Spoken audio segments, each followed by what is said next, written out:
the US president has learned a new term, semi-fascism. And of course, he is misusing it to attack half the country. When he was asked to clarify what he meant by semi-fascism, he gave a semi-literate response. What do you mean by semi-fascism, sir? In December, you will...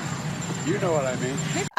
Yeah, that's Joe. You're not going to get much sense out of him. Let's see if the White House Press Secretary Karine Jean-Pierre can give a coherent answer to what the president means when he condemns Republicans and Trump supporters as semi-fascists.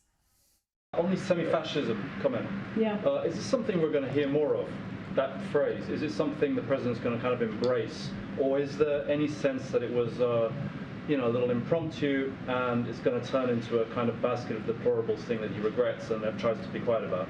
Look, I was very clear when laying out and defining what MAGA Republicans have done, and you look at the definition of fascism and you think about what they're doing in attacking our democracy, what they're doing in taking away our freedoms, wanting to take away our rights, our voting rights. I mean, that is what that is. It is very clear. Republicans are doing what now? They're the ones attacking your freedoms and trying to take away your votes? OK. This Orwellian claptrap might work with the demented resistance crowd who still think Russia stole the 2016 election, but sane people would know that fascism is a system of government where opponents and critics are suppressed and attacked. It's subordination of individual interests for the supposed good of the nation, including the regimentation of society and the economy. It's using the police and other government agencies to come after your opponents. Sound familiar? We've seen how hopelessly compromised and politicised agencies like the FBI and IRS have become, acting as the Democrats' enforcers. Then there's the bulk of the mainstream media and big tech platforms which act as the Democrats' propaganda arms. If you want to talk about semi-fascism, then look no further than the FBI's role in pushing the damaging Russian collusion hoax for years to undermine the election and presidency of Donald Trump. Look at the FBI's complicity in suppressing the Hunter Biden laptop stories before the 2020 election. The full extent of that complicity was revealed by Facebook founder Mark Zuckerberg this week. The background here is the FBI, I think, basically came to us, some folks on our team, and was like, hey, just so you know, like, you should be on high alert. We thought that there was a lot of Russian propaganda in the 2016 election.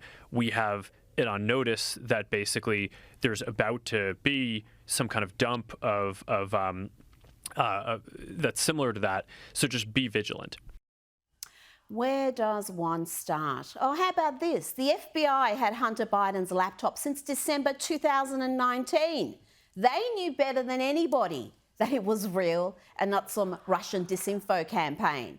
But not only did they not do their jobs and properly investigate the revelations from the laptop, but they worked behind the scenes to ensure that social media giants banned the stories about Hunter Biden's lawless degeneracy and, more importantly, the dodgy international business dealings of the Biden family, including 10% for the big guy.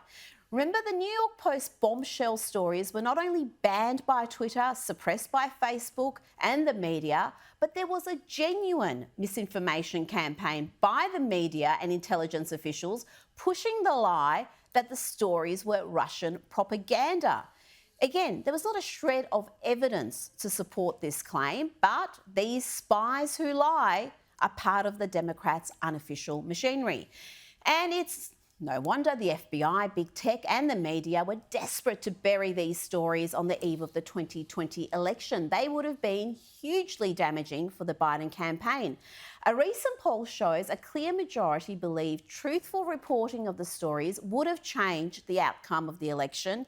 And a poll carried out earlier this year shows that a clear majority of Americans, 2/3, believe the laptop stories were important, and 1 in 2 Americans believe that truthful reporting of these stories would have seen Trump win a second term. Looking at the FBI's conduct throughout this affair, it's impossible not to conclude that they engaged in election interference. Deliberate election interference that continues to this day. It's also worth remembering that Mark Zuckerberg isn't some disinterested billionaire. He donated $419 million to fortify the 2020 election. And he was, of course, in a powerful position to suppress legitimate news stories that were damaging for the Biden campaign. And all the while, he had the FBI whispering in his ear, encouraging him to do just that. You want to talk about semi-fascism, President? Look in the mirror.